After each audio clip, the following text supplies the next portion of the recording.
Hello, नमस्कार दोस्तों। कैसे हैं आप सब? एक आश्रम था। उस आश्रम में एक ऋषि थे। उस ऋषि के आश्रम में बहुत से बच्चे पढ़ते थे। राजा महाराजा से लेकर हर एक गरीब तक जो पढ़ना चाहता था उनके आश्रम में पढ़ता था। दिन आया कि उस वर्ष का अध्ययन समाप्त हो चुका था और सभी बच्चे अपने अपने घर जाने वाले थे। तभी वह ऋषि ने सभी बच्चों से कहा कि आप सब मैदान में एकत्रित हुइए।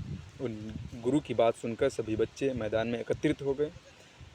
यह देखकर सभी बच्चे जब एकत्रित हो गए तो ऋषि ने कहा कि आज आप लोगों का मेरे आश्रम में आखिरी दिन, तो मैं चाहता हूँ कि आप सब लोग एक दौड़ में हिस्सा लें। तो उन ऋषि ने कहा कि जिस दौड़ में आप लोग हिस्सा लेंगे वह एक बाधा दौड़ होगी। उसमें आप सबको कहीं पर उछलना होगा, कहीं पर कूदना होगा, कहीं पर पानी में दौड़ना होगा और अंत में एक अंधेरी सुरंग से निकलना होगा। तो क्या आप सब लोग तैयार हैं? तो सभी बच्चों ने कहा हाँ, हम तैयार हैं। दौड़ शुरू हुई। सब समान स्थिति में भागे, समान समय पर। और अंत में जब दौड़ के कई पड़ाव को पूरा करके वह एक अंधेरी सुरंग में आखिरी पड़ाव पर जब पहुँचे, उस प्रतियोगिता का जब आखिरी पड़ाव शुरू हुआ, उस अंधेरी सुरंग में जब शिष्य भाग रहे थे तो किसी किसी के पैरों में कांच के छोटे छोटे टुकड़े चुभ रहे थे। तो वह किसी न किसी तरीके से सभी बच्चों ने अपनी दौड़ पूरी की और गुरु के पास पहुँचे। तो गुरु ने कहा कि बच्चों, आप लोग भागे तो एक साथ एक समय पर जब आप सुरंग में पहुँचे तो किसी ने दौड़ पहले पूरी की तो किसी ने बाद में पूरी की। ऐसा क्यों? तो एक शिष्य ने कहा कि गुरुजी, ऋषिवर, यह इसलिए क्योंकि जब हम अंधेरी सुरंग में पहुँचे तो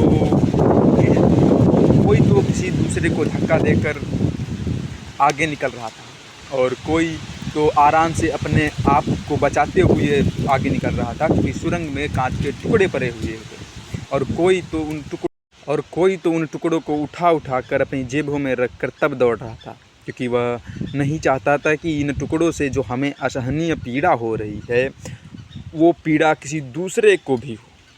ऐसा सुनकर ऋषिवर ने कहा कि बच्चों, जिन बच्चों ने वे टुकड़े उठा कर अपने जेब में रखे हैं वे सामने आए और वे कांच के टुकड़े हमें दिखाएं। तो कुछ बच्चे आगे बढ़े और अपनी जेबों से कांच के टुकड़े निकालने लगे।